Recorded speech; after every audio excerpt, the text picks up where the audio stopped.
Hey, welcome everybody back to a special edition of the UnDisrupted Podcast. We are excited to be doing this live, Adam. We haven't seen each other in person in so long. I know, right? It is so crazy because our first live in person with a guest. With a guest? Yeah. Greg, no pressure. I know, right? I don't know what to do. Tell our listeners who you are, what you do for a living. My name's Greg Bagby. I'm the coordinator of Instructional Technology for Hamilton County Schools, which means nothing. I basically get to go into the different schools and help teachers, students, and administrators use tech in their classrooms, in their trainings, and in their learnings. And as a side hustle, I work for NCCE doing, consulting / training of districts all across the country. So you're not very busy. You're not a busy Oh, man. not at all. Yeah, and I teach a couple of classes at a couple of different universities and blah, blah, blah. Yeah. So, Yeah. no. You blah, blah, blah through the most important part. But no, that's good. No, but well, thank you for being on the show and on the program today. What are we doing here? What are we all here for today? What's going on? Tell their listeners what we're watching today. So you're watching me live. Yes. We are here for Innovation and, EdTech and Innovation Conference, National Innovation and EdTech Conference here in Las Vegas. And we are talking about innovation and learning things that folks are sharing from their districts and from their schools, and trying to figure out ways that we can build a better mousetrap daily. So let me ask you this, because we had the opportunity to actually be in Orlando previously for another conference. Yes. So what have you been able to come away with from the conference last week and so far today at this event? Actually, just general ideas on how I could set up and leverage some of the tools that I've already used as when I was a principal, and how I did things, how I can use them in a district capacity. I know that sounds kind of crazy, but as a principal, I did a lot of things that I believe were pretty innovative, and used a lot of technology. And now that I'm in this district role, I was thinking, for some strange reason, I haven't put in a lot of the tools and things that I did in my own school for the whole district. So just seeing how these districts are leveraging the tools that I use in my school, I'm thinking we could do this with all 45,000 students. Why not?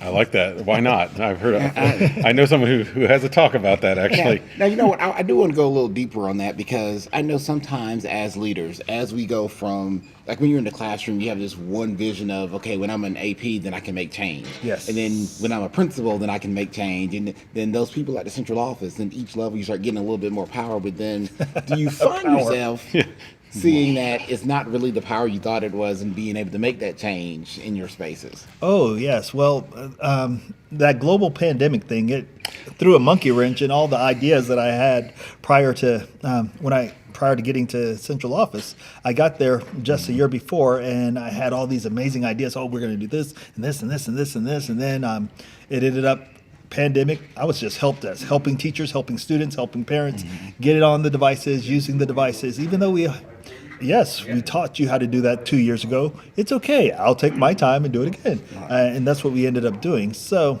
yeah, you think you have all this power to do all these really cool things, but your power actually is a little bit limited, a lot more than what you think. However, I am going to make the change. Got a new supervisor. She's amazing. She's allowing me to do my thing. So I'm not just closing help desk tickets. Not that I mind doing that. It's just I'm helping. Necessary evil. Yes, it's a very necessary evil. But I think we're getting past that, so we can actually do some really cool things. As a matter of fact, some of the folks I met in Orlando, they're coming to my district next week to do. We're going to look at some of the fabrication labs and talk about how we can integrate some of the tools that they had there and some that they're using in their district in New York. I said, come on in. So, yeah. I think that's a big part of the role of the tech leader. You know, and our podcast is really focused on those tech leaders out there. I feel a lot of them are suffering from what you were just talking about, which is the need to continually put out fires, right? How do we just handle all these? The help desk tickets just continue to grow. So, what's a word of advice you would probably give to them, like as someone who's out there, like you're in there you're doing the work. You have 45,000 kids. You've got all this stuff coming at you. How do you make the time, or how do you justify? Do you put it in your schedule? Do you put it in your calendar? I mean, what's a practical thing you do? Like say, we have to do something that's forward thinking, or we have to work on something that implements some of this change versus just continually putting out fires of the past. Yes, that's exactly what I do. I put it in my schedule so that I have a set time where I am not closing tickets, not quote, helping a teacher connect whatever, but I'm focusing on how we're going to make change in the district, how we're going to move forward, how we're going to do things differently so that we can not only survive this pandemic, but capture the ideas that we found. There's some lessons that we've learned, and we don't want to go back. Well, I don't want to go back. Right. And there are things that we need to make sure that we still continue to do, even post-pandemic, as we're in this recovery period, which I was told just last week, we're not recovering because we're still here. So Yeah. Recovery was a little bit of a early. I remember when this was only going to be 2 weeks. 2 weeks, yes. Yeah. Flatten the curve, and we're back. 2 weeks, we're done, man. Let's all be a part of it. I think the only thing that was missing was the mission accomplished banner. In the background. That was the only thing we needed Yeah. in the background. Can we get that added in post-op? One other thing I'll say that we're talking about this season 4 of the podcast, is sustainability, because in the tech field especially, we're constantly refreshing, we're constantly using funds for things, and now we're about to get a bevy of course, ESSER funds coming in from federal dollars, but only for a short period of time. Yes. So what is your vision in terms of like how do you make tech a sustainable resource, even knowing that it ages out the second you buy it? So my new supervisor has given me the task of, well, not only taking on a couple of new team members, which is great, but making sure that I make these team members indispensable to the district so that when ESSER funding runs out, that the district will see, hey, these folks need to be put in the general GP funding so that we won't lose them. So the whole idea is to do some transformative work in the classrooms, showing teachers what they can do with the tools we already have, not necessarily getting in new tools, but just being innovative with what we have so that the teachers can say, hey,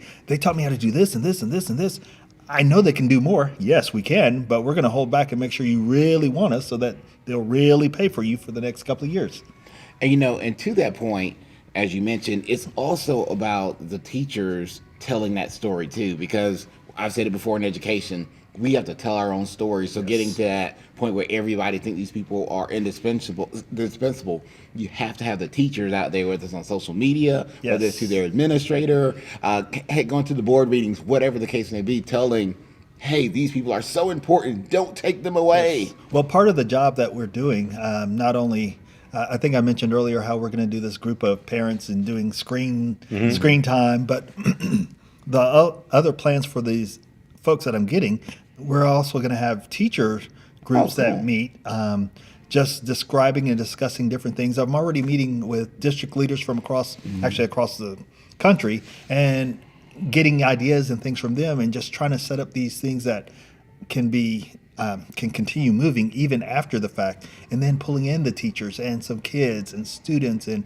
even some of the central office staff. We're going to pull some of them in to do some of these, I guess, innovative meetings and things with us so that they'll be a part of our growth. So everyone will be a part of this growth. And then in a couple of years, when the funding runs out, they're going to, hopefully the stakeholders that have the money or pull the purse strings will say, wait a minute, we can't just let this go. So I know. That's that shared ownership, man. That's a big part of any initiative. And if you pre-build it with what you're talking about, giving them license or a think tank or some sort of avenue, a focus group where they can actually voice not only what they agree with, but also their dissenting ideas, that gives you an opportunity as a leader to say, okay, let's make it better then. And then challenging them to say, great, you presented me a ton of problems. Awesome. What are some ideas and solutions you have to solve the problems, versus just event session, right? That's always the challenge I found. And one of the things that I know a lot of ed tech leaders are running into is, and we got to come up with a better word than this, but the backslide, if you will, of teachers once they go back into the building. So now that we're back in our building, back with our students, going back to those previous instructional habits, going back to the worksheets, going back into, hey, let's read a paragraph at a time and go around the room. How do we keep those bad instructional practices from being the fallback for teachers? The couple of things that I think of immediately is just the ed tech leaders have to push out the ways that these tools can, or not necessarily the tools, but how we're going through, say we're using the SAMR method or whatever, how these tools can change the way that we previously did the work, or if we're doing the rigor relevance and we're looking at the top quadrant, look at these verbs, look at these things. These are the ways that these tech tools can transform our learning, transform the students' learning, but not only looking at how the students learn, but also what is it doing for the teacher? my group, hopefully, will educate teachers on how transformative technology is for them in their practice, so they wouldn't want to go back, giving them the tools so that they will keep moving forward, not only keep moving forward, but want to do a little bit more because of the tools they have. Okay. I think our listeners would like to learn more about you and your work. So where can we find out information about you and your stuff? Are you posting stuff online? Are you on Twitter? Give us a little plug. Sure. I'm on LinkedIn only because I was told to by my supervisor. But that's a ringing endorsement, folks. Did you hear that?